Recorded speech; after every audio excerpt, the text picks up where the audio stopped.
¿Qué pasaría si su casa pudiera quedar en el olvido? ¿O arderá porque está justo en el cráter de Baucán? Hoy verás 13 pueblos donde la gente eligió los lugares más imposibles de la Tierra y decidió quedarse allí para siempre. Veremos una ciudad sin una sola carretera, islas tejidas con hierba y un monasterio pegado a un escarpado acantilado a 600 metros de altitud. Y al final hay un lugar donde no hay carretera, ni electricidad ni comunicaciones, y solo se puede llegar a pie a través de puertos de montaña.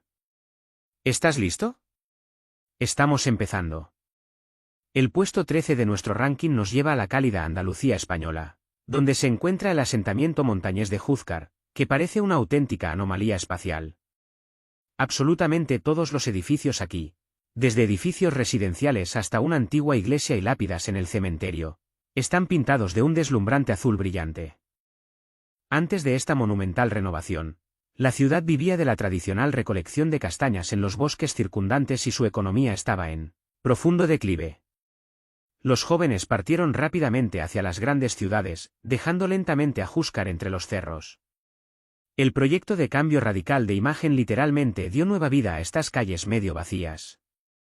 Esta historia comenzó en 2011 como una estrategia de marketing a gran escala. El estudio Sony Pictures estaba buscando un lugar para promocionar la película animada Los Pitufos, y ofreció a los residentes un trato: pintar el pueblo de azul a cambio de un flujo de turistas.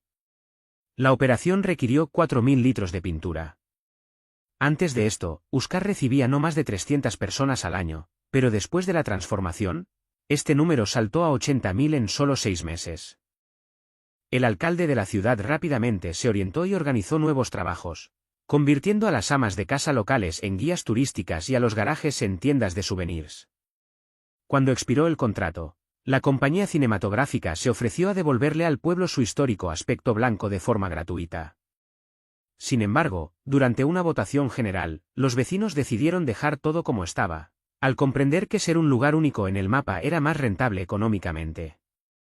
Aunque en 2017 se prohibió oficialmente al pueblo utilizar la marca en marketing debido a disputas legales con los herederos del autor de Los Pitufos, los residentes siguen manteniendo el color azul de las fachadas por su propia cuenta, convirtiendo un evento comercial accidental en una nueva tradición. Hoy en día, todos los propietarios de viviendas deben renovar la pintura de las paredes cada pocos años de acuerdo con un estándar estrictamente aprobado. Gracias a esto, Júzcar sigue siendo un escenario cinematográfico muy solicitado que atrae a cineastas y fotógrafos independientes de todo el mundo. El puesto 12 de la lista lo ocupa el pueblo de Getoorn en los Países Bajos, donde no hay carreteras asfaltadas, ni coches ni semáforos. En lugar de calles hay estrechos canales de agua con una longitud total de más de 6 kilómetros. La única alternativa por tierra son los estrechos carriles bici. Los residentes locales se ven obligados a dejar sus coches en un aparcamiento vigilado especialmente equipado a la entrada del asentamiento. Por eso, un viaje cotidiano para compras importantes se convierte en toda una operación logística. Cualquier entrega de muebles o materiales de construcción requiere el alquiler de una embarcación de carga especial. La historia de Getoorn se remonta al siglo XIII, cuando los refugiados descubrieron enormes depósitos de turba en esta zona pantanosa. En el proceso de su extracción centenaria, la gente cavó zanjas profundas, que con el tiempo se llenaron de agua subterránea y se convirtieron en un complejo sistema de transporte. El nombre del pueblo se traduce como cuernos de cabra. Los primeros pobladores encontraron en los pantanos cientos de astas de cabras salvajes, que murieron durante una gran inundación en 1170. Estos cuernos adornaron durante mucho tiempo las fachadas de las primeras cabañas como recordatorio del poder destructivo de los elementos. Posteriormente cesó la extracción de turba, dando paso a la agricultura y la cría de aves acuáticas. Cada uno de los 176 edificios históricos está ubicado en su propia isla separada, conectada con el resto del mundo por elegantes puentes de madera, de los cuales hay más de 180. Todo el transporte se realiza en barcos de fondo plano con motores eléctricos silenciosos. El cartero entrega las cartas en barco y los alimentos se entregan a las tiendas por agua. En invierno, los canales se congelan, lo que convierte a Getoorn en una pista de patinaje gigante, y los residentes se ponen patines sobre hielo. Durante este periodo, la vida del pueblo cambia por completo, y en lugar de los silbatos de los barcos, se escuchan por toda la zona los característicos ladridos de los perros que corren tras sus dueños que se deslizan. Los escolares caminan a clases sobre hielo y cerca de los puentes se instalan tiendas de campaña temporales con ponches calientes y gofres holandeses. En el puesto 11 se encuentra el pueblo italiano de Viganella, que se encuentra en el fondo del profundo y estrecho valle montañoso de Antrona, rodeado de acantilados escarpados de cientos de metros de altura. Debido a las características del terreno, los residentes se han enfrentado a duras realidades durante muchos siglos. Cada año, del 11 de noviembre al 2 de febrero, el sol físicamente no podía salir por encima de las cimas de las montañas. Durante 83 días el pueblo estuvo sumido en un eterno crepúsculo y un frío húmedo. Las crónicas históricas indican que durante este periodo aumentó considerablemente el número de depresiones y disputas familiares en el asentamiento y la gente padeció una grave deficiencia de vitamina de los residentes. Locales intentaron luchar contra la oscuridad encendiendo cientos de velas y antorchas, pero esto no sirvió de mucho para salvarlos de la atmósfera opresiva. En 2006, los ingenieros desarrollaron un proyecto único de sol artificial. En lo alto de un acantilado que domina el pueblo, a 1100 metros de altitud, se instaló un espejo helióstato de acero gigante, que mide 40 metros cuadrados y pesa más de 1 tonelada. El diseño está equipado con control por computadora y un sistema de accionamiento hidráulico. El software sigue continuamente la trayectoria del sol y gira el espejo para que siempre refleje los rayos directamente sobre la plaza central de Viganella. La instalación de este colosal espejo a tal altura requirió la participación de helicópteros y escaladores especializados. Cada primavera, la estructura debe limpiarse a fondo de hielo y polvo de roca aluvial acumulado durante el invierno. Gracias a esto, el centro del pueblo ahora es siempre luminoso y cálido durante los meses más oscuros del invierno. El espejo funciona con una precisión de 1 grado e ilumina un área de 300 metros cuadrados durante 6 horas al día. El coste del proyecto fue de unos 100.000 euros, convirtiéndose en una inversión invaluable en la salud de las personas. Cuando se inauguró el espejo por primera vez, los residentes organizaron un gran carnaval, que ahora se celebra anualmente como el Día del Sol. La 10ª posición la ocupan las islas flotantes de la tribu de los Uros, ubicadas en el elevado lago Titicaca, en la frontera entre Perú y Bolivia. Este sorprendente archipiélago fue creado totalmente a mano. Los indios locales viven en plataformas artificiales tejidas con juncos secos de tatora, que crecen en abundancia en aguas poco profundas. Se cree que la tribu huyó al agua hace más de 500 años, huyendo de la expansión de los incas. Inicialmente, las islas no estaban ancladas y podían flotar libremente por toda el área de agua del enorme lago, lo que permitió a la tribu esconderse instantáneamente de los enemigos en los matorrales costeros. Hoy en día hay más de 100 islas flotantes, en las que viven unas 2000 personas. El proceso técnico de creación de una isla de este tipo requiere mucha mano de obra. Primero, los hombres tallan enormes bloques de raíces de juncos entrelazadas del lecho del lago para que sirvan de base. Se atan entre sí y se aseguran al fondo con postes y anclajes.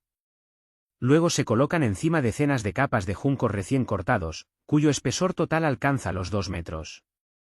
Las propias raíces de tatora contienen una gran cantidad de gases, lo que garantiza una alta flotabilidad de toda la estructura, pero con el tiempo se compactan y se saturan de humedad.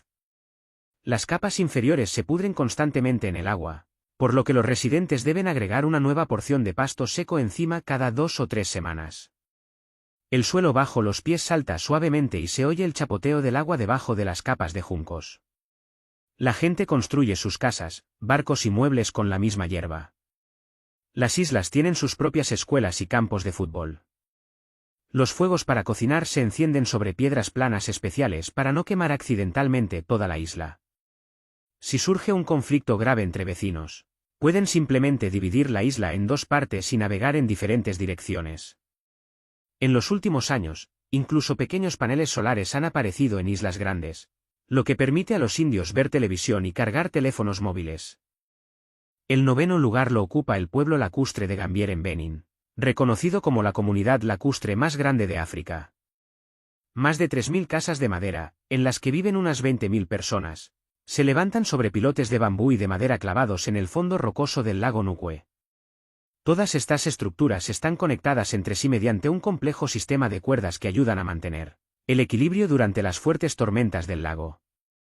La vida en el agua dicta sus propias normas estrictas de saneamiento. Los desechos se vierten directamente al lago, Pero el ecosistema se las arregla gracias a la abundancia de peces pequeños y un tipo especial de algas. La historia de Gambier comenzó en el siglo XVII y está asociada a la época de la trata de esclavos. La pacífica tribu Tofinu descubrió que los guerreros del agresivo reino vecino de Dahomey no podían entrar al agua por motivos religiosos. El lago se convirtió en un refugio ideal. La gente construyó una ciudad donde el enemigo físicamente no podía alcanzarlos. Rápido finalmente, este refugio militar temporal se convirtió en un próspero centro comercial, completamente independiente del continente. En Gambier no hay ni un solo pedazo de tierra firme, a excepción de una pequeña isla destinada a una escuela. Todo lo demás son corredores acuáticos y el movimiento se realiza exclusivamente en canoa. Incluso el mercado de Gambier está flotando. Los comerciantes colocan las mercancías directamente en los barcos y maniobran entre los clientes. El estado técnico de los pilotes requiere un seguimiento constante. El bambú en agua agresiva no dura más de 10 años, por lo que reemplazar los soportes de carga es un proceso continuo para todas las familias.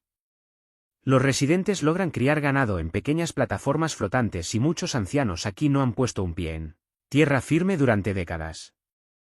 Los niños de Gambier aprenden a nadar antes de caminar y sus primeros juguetes son pequeños remos de madera. Los hombres del pueblo son famosos en toda África Occidental como maestros insuperables de la pesca nocturna con astutas trampas de mimbre. La octava posición la ocupa el pueblo japonés de Aogashima, situado en la isla del mismo nombre en el mar de Filipinas, que a su vez es un volcán activo gigante. Pero dentro de su enorme cráter exterior hay otro volcán más pequeño, y todo el espacio llano entre ellos está poblado de casas. Se trata de un pueblo habitado dentro de una caldera activa, donde viven permanentemente unas 170 personas. El acceso al mundo exterior aquí está limitado no solo por los elementos, sino también por la burocracia. Debido al estatus de área protegida, todos los que ingresan deben registrarse en la prefectura de Tokio, a la que pertenece administrativamente este lejano terreno. El principal ingreso del municipio local proviene de la producción de una sal única, que se evapora con vapor volcánico. La isla está rodeada de escarpados acantilados de 200 metros de altura, que imposibilitan la construcción de un puerto convencional. Aquí los barcos son izados a tierra mediante grúas gigantes. Los habitantes de la isla están en constante peligro. La última erupción poderosa ocurrió en 1785 y mató a la mitad de la población. Desde entonces, el volcán se considera activo y los sismólogos lo han estado monitoreando las 24 horas del día. Cada residente de la aldea recibe un botiquín de emergencia personal que incluye una máscara antigas y un sensor para controlar el nivel de gases de azufre. La escuela realiza periódicamente simulacros de evacuación inmediata en caso de un despertar repentino de un gigante subterráneo. La vida técnica en el cráter tiene sus ventajas. El vapor caliente de las entrañas de la Tierra se utiliza en todas partes. Hay calderas de vapor públicas en el centro del pueblo donde los residentes pueden cocinar gratis. La energía geotérmica calienta las casas y hace funcionar la única sauna. Debido al suelo increíblemente fértil y al completo silencio del océano, la gente se niega a abandonar sus hogares. El único medio de evacuación de emergencia es un pequeño helicóptero que solo puede volar en condiciones climáticas ideales. La isla suele estar cubierta por una espesa niebla del Pacífico, que puede interrumpir el servicio de helicópteros durante semanas seguidas, dejando a los residentes solos con el volcán inactivo. El séptimo lugar pertenece legítimamente al pueblo turco de Uchisar, ubicado en el corazón de Capadocia. El principal elemento dominante, el corazón arquitectónico y la singularidad de este lugar es una colosal roca de suave toba volcánica de más de 60 metros de altura, que se eleva sola sobre todo el valle circundante. Este no es solo un objeto geológico, es un verdadero rascacielos antiguo en toda regla, completamente excavado por manos humanas dentro de una sola piedra monolítica. Alrededor de esta ciudadela central, los edificios residenciales ordinarios descienden en terrazas, muchas de las cuales también tienen habitaciones traseras que se extienden profundamente en el suelo rocoso. Desde las ventanas de estas viviendas se tiene una vista panorámica del famoso Valle de las Palomas. Durante miles de años, la gente ha utilizado la maleabilidad de la roca volcánica, creando un complejo laberinto de habitaciones, pasillos y escaleras dentro de la montaña. En su época de apogeo, esta fortaleza de roca podía albergar hasta 3000 personas. La ingeniería de la antigüedad es asombrosa. En el interior se cortaron profundos conductos de ventilación y el suministro de agua se realizó a través de tuberías de cerámica que recogían el agua de lluvia. La comunicación entre pisos se realizaba a través de estrechos pozos secretos, a través de los cuales se podían transmitir rápidamente mensajes o suministros. En el nivel superior había puestos de observación que permitían notar la aproximación del enemigo a decenas de kilómetros de distancia. Desde fuera, la roca parece queso gracias a sus cientos de ventanas. En la Edad Media, en caso de peligro, las entradas se sellaban herméticamente con gigantescos discos de piedra muelas de molino. Hoy, debido a la erosión, las gradas superiores están abandonadas. Pero todavía vive gente al pie y en las cuevas inferiores, y algunas de las salas se han convertido en hoteles de lujo. La temperatura en el interior de la piedra se mantiene durante todo el año a más de 15 grados centígrados. El escape perfecto del calor de Anatolia. Turistas de todo el mundo vienen aquí para ver el amanecer, cuando el cielo de Uchisar se llena de cientos de coloridos globos aerostáticos. Las autoridades locales controlan estrictamente el estado de la toba y refuerzan periódicamente las paredes, envejecidas con compuestos especiales que evitan que la roca se desmorone. El sexto lugar lo ocupa el pueblo italiano de Alberabello, situado en la región de Puglia, y famoso por sus casas singulares, llamadas trulli. Se trata de edificios cilíndricos de color blanco como la nieve con tejados cónicos de piedra gris. El principal secreto de su construcción es que todos los trulls se construyeron mediante el método de mampostería seca, es decir, completamente sin el uso de cemento o mortero. Las piedras fueron impulsadas unas hacia otras con precisión milimétrica, manteniéndose unidas únicamente por fricción y distribución adecuada del peso. En la parte superior de muchas cúpulas, los artesanos grabaron signos únicos, pináculos, que sirvieron como una especie de autógrafo del constructor. La historia de esta solución arquitectónica se remonta al siglo XV y está asociada a la evasión fiscal. En aquellos días, el rey napolitano cobraba enormes impuestos a cada nuevo asentamiento permanente. El señor feudal local ordenó a los campesinos que construyeran casas para poder destruirlas en una hora. En la base del tejado se colocó una piedra angular especial. Tan pronto como los inspectores reales aparecieron en el horizonte, los habitantes lo arrancaron con cuerdas y todo el edificio se convirtió en un montón de escombros. Este engaño se practicó con éxito durante 2 siglos hasta que el pueblo finalmente recibió el estatus oficial. Hoy en Alberabello hay más de 1500 edificios de este tipo. Las paredes de las casas tienen hasta 1,5 metros de espesor, lo que garantiza una termorregulación ideal. En verano hace fresco en el interior y en invierno el calor de la chimenea dura mucho tiempo. En los tejados de muchos trulls se pueden ver misteriosos dibujos blancos, símbolos cristianos y paganos diseñados para proteger a los habitantes del mal de ojo y de los espíritus malignos. El espacio interior de estas casas redondas es sorprendentemente ergonómico. En el espesor de las paredes hay nichos para dormir y guardar platos. Los propietarios modernos restauran cuidadosamente estos monumentos arquitectónicos, convirtiéndolos en auténticos cafés y acogedoras bodegas familiares. En quinto lugar se encuentra la ciudad fortificada holandesa de Burtanche, que tiene la forma de una estrella ideal de 5 puntas, inscrita en un complejo sistema de fosos y canales defensivos. Fue construido en 1580 por orden de Guillermo de Arán durante la Guerra de Independencia holandesa, para controlar la única carretera que atravesaba las intransitables marismas.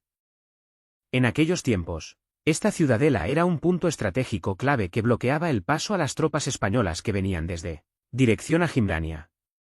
Los pantanos circundantes proporcionaron una defensa natural, haciendo inútil cualquier intento de asedio tradicional. El diseño técnico del pueblo fue estudiado al milímetro por ingenieros militares. Cada bastión y cada rincón del muro está diseñado para eliminar por completo la presencia de puntos ciegos para los atacantes. Todo el trazado está sujeto a estrictas normas militares. Las calles convergen en ángulo recto con el centro, asegurando el rápido traslado de la guarnición a cualquier sección atacada de la muralla. Las viviendas de los oficiales se diferenciaban de las de los campesinos por la elegante decoración de sus fachadas, que ha llegado hasta nuestros días. En 1851 la fortaleza perdió oficialmente su estatus militar. Los canales se llenaron y las paredes comenzaron a derrumbarse. Sin embargo, en 1968, las autoridades decidieron restaurar completamente Burtange a su forma original según dibujos antiguos. Hoy es un museo residencial único. Los residentes visten ropas tradicionales y las murallas tienen cañones que disparan balas de fogueo durante los días festivos. Para entrar hay que atravesar enormes puertas de madera y puentes levadizos, que todavía permanecen cerrados por la noche. Los residentes locales llevan un estilo de vida tranquilo y mesurado, combinando el trabajo en el complejo del museo con la agricultura tradicional en tierras exteriores. En cuarto lugar se encuentra Koh Phangan, un asentamiento musulmán en Tailandia que literalmente se aferra a la base de un enorme acantilado de piedra caliza en medio del mar de Andamán. Este pueblo está enteramente construido sobre pilotes altos sobre el agua. La arquitectura del asentamiento se adapta constantemente a las frecuentes tormentas tropicales. Los antiguos soportes de madera se están sustituyendo poco a poco por tubos huecos de hormigón rellenos de roca, de concha local. Debido a la falta de después del clásico sistema de alcantarillado, los residentes tuvieron que desarrollar sistemas de filtración cerrados únicos para cada gran edificio público. La historia de Koh Phangan comenzó a finales del siglo XVIII, cuando 3 familias de pescadores nómadas de Indonesia buscaban un lugar donde vivir. Según las leyes de aquella época, solo las personas de origen tailandés podían poseer tierras, por lo que los inmigrantes decidieron construir su casa donde simplemente no había tierra. En mar abierto.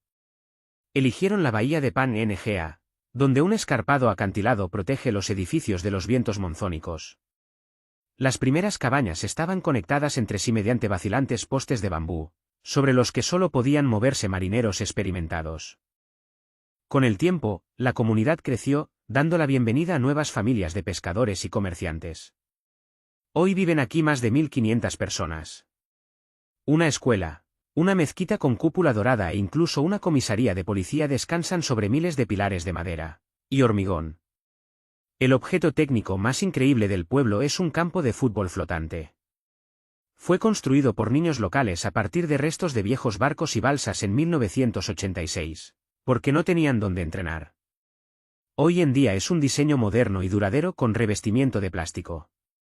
En lugar de aceras, hay estrechas plataformas de madera, bajo las cuales chapotea el mar y el agua dulce llega desde el continente en barcazas.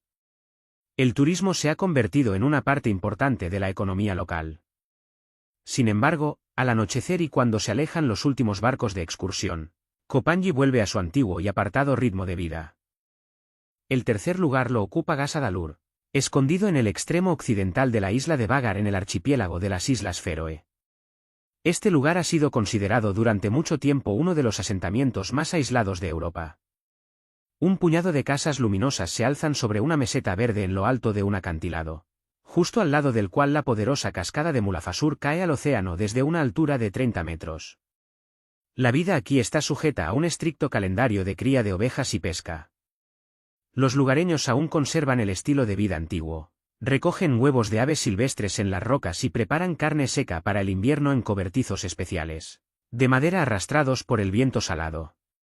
Durante muchas décadas, la única forma de llegar a Gasadalur era una peligrosa caminata a través de un paso de montaña de 400 metros de altura.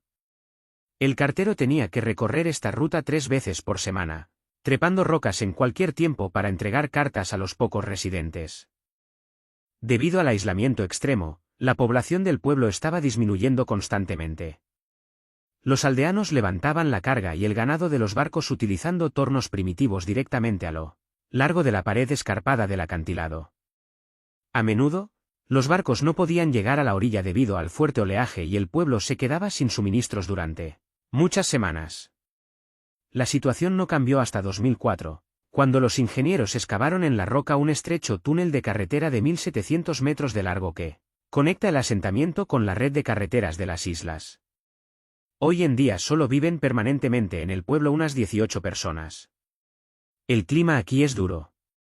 Los edificios se construyen con cimientos reforzados y techos bajos cubiertos con césped, que sirve como material de peso adicional y aislante térmico. A pesar del aspecto del camino, Gasadalur mantiene su sonoro silencio, interrumpido únicamente por los gritos de los pájaros al volar y el rugido de la cascada.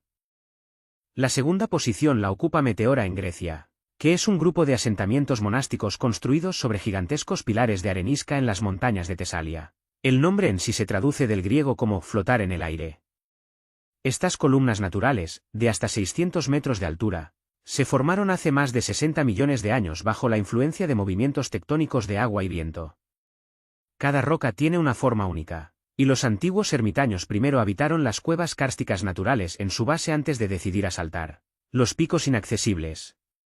Estos lugares atraían a quienes buscaban la soledad absoluta y la máxima cercanía a Dios. En el siglo XIV, los monjes ortodoxos comenzaron a construir aldeas en las cimas de los acantilados para esconderse de las incursiones de los turcos otomanos. El aspecto técnico de la construcción parece impensable para la ciencia moderna. Durante 300 años, no hubo escaleras ni caminos que condujeran a las rocas. La única manera de levantar materiales de construcción, alimentos y personas era un peligroso sistema de cuerdas y redes que se tiraban a mano. Según la leyenda, las cuerdas se cambiaban solo cuando se rompían por sí solas, lo que convertía cada subida en una auténtica prueba de fe. Los monjes no descendieron a la tierra durante años, pasando toda su vida en oración y trabajo duro. La vida autónoma estaba en pleno apogeo dentro de estos asentamientos en las cimas. Había y sus panaderías, profundos tanques para recoger el agua de lluvia e incluso pequeños huertos. Los muros de piedra de los edificios son una extensión visual natural de la roca. No fue hasta la década de 1920 que se tallaron los primeros escalones en la piedra para facilitar el acceso de los peregrinos. Hoy en día, han sobrevivido 6 monasterios activos de los 24 originales. Los monjes continúan manteniendo las antiguas tradiciones del canto bizantino y la pintura de iconos. La tecnología moderna solo ha penetrado aquí parcialmente. Actualmente se utilizan teleféricos ligeros para levantar cargas pesadas, pero el acceso de los turistas a las zonas residenciales sigue estando estrictamente regulado. El líder absoluto en nuestro ranking es Phuktal Gompa en India. Un asentamiento budista ubicado en la remota región de Zanskar en Ladakh, a una altitud de 3.850 metros sobre el nivel del mar. El pueblo monasterio está construido alrededor y dentro de una profunda cueva natural en la pared escarpada del cañón del río Lumnak. Desde fuera parece un nido de avispas gigante o un panal de abejas pegado a una piedra gris. La cueva en sí ha sido considerada un lugar sagrado desde la antigüedad. Según las leyendas, grandes maestros y sabios budistas meditaron aquí mucho antes de la construcción de los primeros muros permanentes. La blancura de las fachadas contrasta marcadamente con la dura paleta de terracota de las áridas montañas del Himalaya que las rodean. Fundada a principios del siglo XII, Phuktal Gompa sigue siendo uno de los lugares más inaccesibles de la Tierra. No hay caminos que conduzcan hasta aquí. La única forma de llegar al asentamiento es una caminata de varios días a través de pasos de montaña y senderos estrechos que cruzan el abismo. En el pueblo viven permanentemente unos 70 monjes. Son completamente autosuficientes, recolectan hierbas medicinales raras y aceptan donaciones de raros peregrinos. El monasterio opera una escuela tradicional para niños de los valles circundantes, cuyos padres los envían aquí para estudiar antiguas prácticas espirituales y medicina tibetana. El genio de los constructores del pasado es asombroso. Las casas estaban construidas con ladrillos, piedra y madera, que la gente levantaba sobre sus propios hombros. Los edificios literalmente cuelgan unos sobre otros, sostenidos por estrechos salientes de roca. En el interior de la cueva siempre hay un frescor helado y de la roca brota un manantial que abastece de agua a los habitantes. En invierno, la temperatura aquí desciende a menos 30 grados y el pueblo queda completamente aislado de la civilización durante varios meses debido a la fuerte nieve. En Phuktal Gompa no hay electricidad ni comunicación, y el tiempo se mide tocando un gong. Este vacío aislante permite a los monjes conservar auténticos rituales en su forma original, haciendo de este lugar una verdadera arca de la cultura antigua en medio de duras crestas nevadas. 13 pueblos. 13 razones diferentes por las que la gente eligió un lugar imposible y se quedó allí para siempre. Miedo, fe, pobreza, fantasía. Cada asentamiento tiene su propia historia. Si este episodio fue informativo,